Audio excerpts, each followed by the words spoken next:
लाख रुपया ऐसा कुछ बता। आओ छटरी के बरो ले आवे, हम तो फ्री में बता देता। 30 लाख के चैलेंज में फंस गए बागेश्वर बाबा। आर्या पार के इस चैलेंज में जब बागेश्वर बाबा को सामने लाया गया तो उन्होंने कुछ ऐसा किया जिसे सुनकर आपके रोंगटे खड़े हो जाएंगे। आसाराम बापू से लेकर निर्मल बाबा तक हमारे देश ने एक से बढ़कर एक साधु बाबाओं को देखा है, लेकिन इस वक्त हर जुबान पर सिर्फ एक ही नाम है और वो है बागेश्वर बाबा का, यानी कि धीरेन्द्र कृष्ण शास्त्री का। एक ऐसा 26 साल का नौजवान जो देखने में किसी फिल्मी हीरो की तरह लगता है, लेकिन उनके कारनामे और बोलने का अंदाज बड़े बड़ों को चक्का में डाल देता है। पर फिलहाल तो दोस्तों बागेश्वर बाबा खुद चक्कर खा रहे हैं और पुलिस इनके पीछे पड़ी है। तो क्या है पूरा मामला और क्यों बागेश्वर बाबा चर्चाओं का विषय बने हुए हैं, आइए जानते हैं। दोस्तों ये बात तो जगजाहिर है कि बागेश्वर बाबा जो लोगों की मन की बात जानकर उनकी समस्याओं का हल कर देते हैं और उसे पर्चे में लिख देते हैं, इसके चलते वो काफी ज्यादा ट्रेंड पर चल रहे हैं। इनकी वीडियोस हर रोज वायरल होती है और लोग इन्हें सुनना देखना पसंद करते हैं।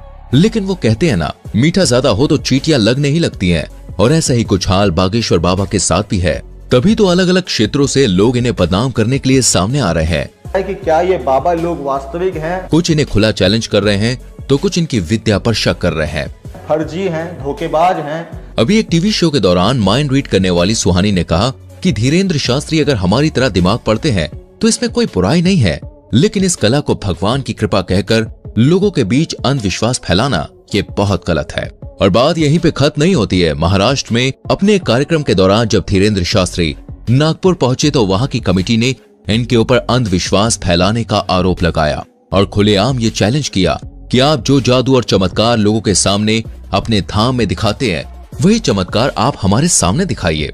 अगर आप सही हुए तो आपको हम 30 लाख रुपए देंगे। अच्छा, लेकिन कमेटी वालों का कहना है कि धीरेन्द्र शास्त्री इस चैलेंज से इतना ज्यादा डर गए हैं कि वो वापस लौट गए। इसके बाद महाराष्ट्र की उस कमेटी के श्याम मानव ने धीरेन्द्र शास्त्री के खिलाफ पुलिस कार्रवाई की मांग की। धीरेन्द्र कृष्ण महाराज कंप्लेंट दी थी एसीपी नागपुर के और कहा कि पुलिस अगर कार्रवाई नहीं करेगी तो वो लोग आंदोलन करेंगे, क्योंकि महाराष्ट्र के कानून में अंधविश्वास फैलाना बहुत ही बड़ा जुर्म माना जाता है, जिसके तहत धीरेन्द्र शास्त्री को गिरफ्तार किया जाना चाहिए। धीरे धीरे महाराष्ट्र के नागपुर से निकली ये बात पूरे भारत में फैल गई, जिसके बारे में कई सारे लोग धीरेन्द्र शास्त्री से सवाल जवाब करने लगे, जिसके जवाब में बागेश्वर धाम सरकार ने कहा है कि हम बीच में कथा छोड़कर भागे ये बोलना बंद कर दें। हमारी कथा 7 दिन तक की ही थी, डेट घोषित कर दी थी कि हम केवल 7 दिन की कथा करेंगे। लेकिन लोग विश्वास क्यों करेंगे? भारत में साधु महात्माओं की इज्जत का ऐसा फालूदा हुआ है कि चाहकर भी धीरेन्द्र शास्त्री पर विश्वास नहीं कर पा रहा था कोई। बड़ी बड़ी मीडिया कंपनी लगातार उनके चमत्कारों पर सवाल उठा रही थी और इन्हीं सारी चीजों से तंग आकर एक दिन बागेश्वर धाम सरकार ने सभी को अपने दरबार में बुलाया और कहा कि मैं नहीं बताऊंगा कि किसकी अर्जी लगी है, स्वयं छट जाइए, देखो नहीं तो विरोध होगा, नहीं तो ये कहेंगे तुझी किससे सेटिंग है। आप लोग खुद अपने लोगों को खड़ा करिएगा और मैं उनकी परेशानियां और उनके मन की बात पहले से ही कागज पर लिख दूंगा और आप जिसको बहन जी लेकर आएंगे उसी का पर्चा ये निकलेगा। और जब ये चीज हुई तो हर कोई देखता रह गया।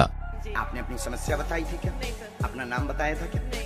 क्योंकि बागेश्वर धाम सरकार ने वाकई में सारी सच्चाई पहले से ही लिख रखी थी। बिल्कुल सही है, बिल्कुल सही। किसी को यहाँ बताया था? नहीं, मैंने ये सब कुछ देखने के बाद लोगों की बोलती बंद हो गई।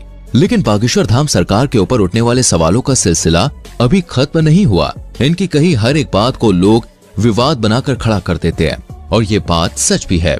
आज बागेश्वर धाम सरकार इतना बड़ा नाम बन चुका है कि जो कोई भी इनका नाम लेता है वो खुद ही फेमस हो जाता है। बड़े बड़े न्यूज चैनल घंटों केवल इन्हीं के बारे में बात करते हैं और लोग बड़े मजे से सुनना देखना पसंद करते हैं। अभी कुछ समय पहले जब बागेश्वर धाम सरकार ने बुलडोजर चलवाने की बात कही थी तब भी काफी ज्यादा कंट्रोवर्सीज खड़ी हुई थी, जिसके बारे में एक इंटरव्यू में जब धीरेन्द्र शास्त्री से पूछा गया तो उन्होंने बड़े साफ शब्दों में कहा कि धर्म और ईश्वर उनके माता पिता के समान है और अगर कोई उनके माता पिता पर पत्थर मारेगा तो वो भी शांत नहीं रहेंगे। धीरेन्द्र शास्त्री की इन बातों से साफ जाहिर होता है कि वो लोगों के सामने किसी फिल्टर के साथ नहीं आते हैं, बल्कि जो अंदर से है वो बाहर से भी दिखाते हैं। तभी तो ये आए दिन विवादों में घिरे रहते हैं और कुछ लोग तो ये सोच कर ही हैरान है कि आखिर एक 26 साल का नौजवान शख्स इतना ज्यादा लोकप्रिय कैसे हो गया। कैसे करोड़ों लोग आज उसके भक्त हैं और उसके धाम पर लोगों की लंबी लाइन लगी रहती है। तो दोस्तों इसका सीधा सा जवाब है ईश्वर की कृपा। जी हाँ, वो कहते हैं ना, ऊपर वाला अगर किसी पर मेहरबान हो जाए तो मिट्टी भी सोने में बदल जाती है। और धीरेन्द्र शास्त्री तो खुद को बालाजी महाराज यानी कि हनुमान जी का सबसे बड़ा भक्त कहते हैं। मध्य प्रदेश के छोटे से गांव में जन्म लेने वाले धीरेन्द्र शास्त्री के दादाजी भी पूजा पाठ का काम करते थे और बागेश्वर धाम लगाते थे, लेकिन इनके दादाजी उतनी प्रसिद्धि प्राप्त नहीं कर पाए जितनी आज धीरेन्द्र शास्त्री ने कर रखी है।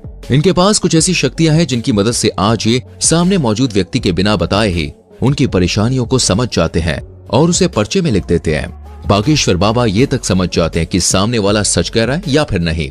उनके द्वारा पर्चे में लिखा गया एक एक शब्द 100% सत्य होता है, जिसका सबसे बड़ा प्रमाण यह है कि आज तक इन्हें कोई भी झूठा साबित नहीं कर पाया है। मीडिया से लेकर पुलिस वालों तक लोगों ने इनके खिलाफ खूब बातें की, लेकिन उन बातों को साबित करने की हिम्मत आज तक किसी में नहीं हुई। असल में होता यह है कि जिस किसी भी शख्स की अर्जी को बालाजी सरकार स्वीकार कर लेते हैं, उस व्यक्ति को या तो उसके परिवार के किसी भी व्यक्ति